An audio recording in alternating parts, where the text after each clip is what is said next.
Today, in this video, I want to show to all of you what fits in this Coach Signature eyeglasses case.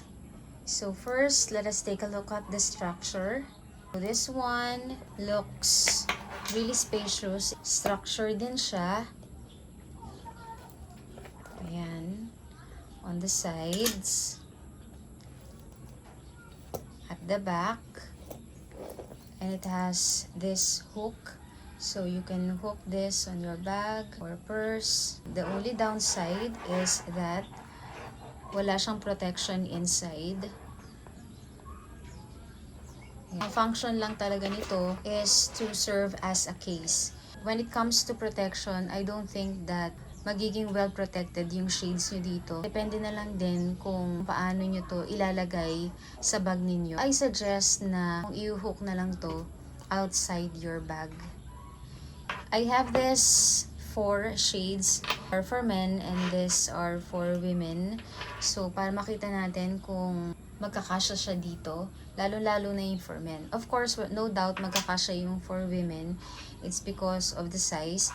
And then, papakita ko sa inyo if na rin siyang paglagyan or advisable din siyang gamitin kung medyo malaki yung mga sizes ng shades like yung for men. So, first, lagyan muna natin itong pinakamaliit na shades ko. So, ayan. So, pansinin na natin yung pagiging spacious niya. Ayan. On both sides. Yun nga lang talaga, wala siyang protection dito sa front and dito sa back. So, if ever na masikip yung bag, mapepress pa yun. So, ganyan yung possible na mangyari. Medyo delikado talaga yan sa shades. Pwedeng ma-deform yung shades. Kasi nga, wala namang cushion or any protection inside this case. So, when it comes to the lock, secure naman itong ganitong klase ng lock, which is called a turn lock. Ayan. So, let's take a look at the medium size shades for women. So, again, ganyan. Again, very spacious.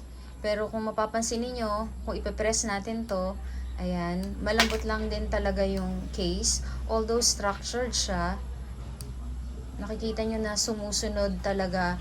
So, once ma-press siya inside your bag, madali ma-damage yung shades kapag na-press siya. So, yun na lang yung iingatan natin dito sa case na to. And then, dito naman sa shades na for men, so, simulan natin dito sa medium to. So, ayan. Kasyang-kasya din. Ayan.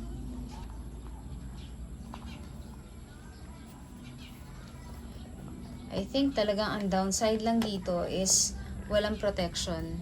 Yung loob at labas nitong lagayan ng shades. Unlike dun sa ibang lalagyanan ng shades, mapapansin natin doon sa case ng Ray-Ban, 'di ba? Meron siyang lalagyanan ng nose dito, patungan nung parang dito sa part ng nose. Ito wala talaga. As in case lang siya na ilalagay niyo diyan inside and then ganun lang. It doesn't give protection at ayan. Next naman itong pinakamalaking shades. So, ilalagay natin dito. Ang laki na talaga. Ganyan. Yung itsura niya pag naka-fold sa loob. Pag naka-fold siya sa loob, ito medyo delikado kasi hindi naman nagdidikit ito eh. Tsaka itong part na to. Huwag lang talaga mapepress sa loob. Huwag lang mapepress tong case na to. Kasi delikado talaga. Mababali talaga. Ayan o. Hindi naman po pwedeng i-press to para lang i-lock. So, pag ganito palang klase, hindi na siya ganitong klaseng shades, yung ang laki ng space dito. Makikita nyo, ayan, hindi siya natotodo pag finold. Hindi siya talaga nagdidikit. Hindi na siya maisasara. Ganyan. Although pag tinignan nyo naman, spacious naman, di ba? Pero since hindi nga nagdidikit itong dalawang parts na to, hindi na talaga siya masasara. Mahirap ipilit. Although nafe-feel ko naman na pwede siyang i-press down. Kaya lang mukhang hindi talaga aabot dito eh. Pag pinag-abot ko kasi, mababali na yung shades. Itong tatlo na to, mga Ray-Ban, maliit lang yung space nila dito. Pag ang shades nyo pala ganito yung forma katulad sa Oakley, na hindi naman to nagdidikit, itong dalawang parts na to, huwag nyo nang dare na ilagay ang masisira talaga. So, that's it for this video.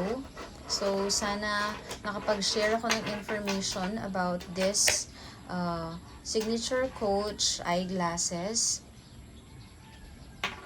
Ayan siya. Masasabi ko na very functional.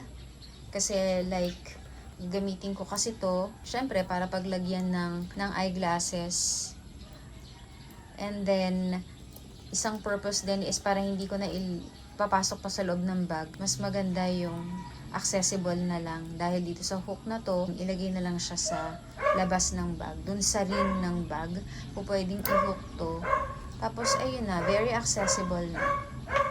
So, that's it. Thank you for watching!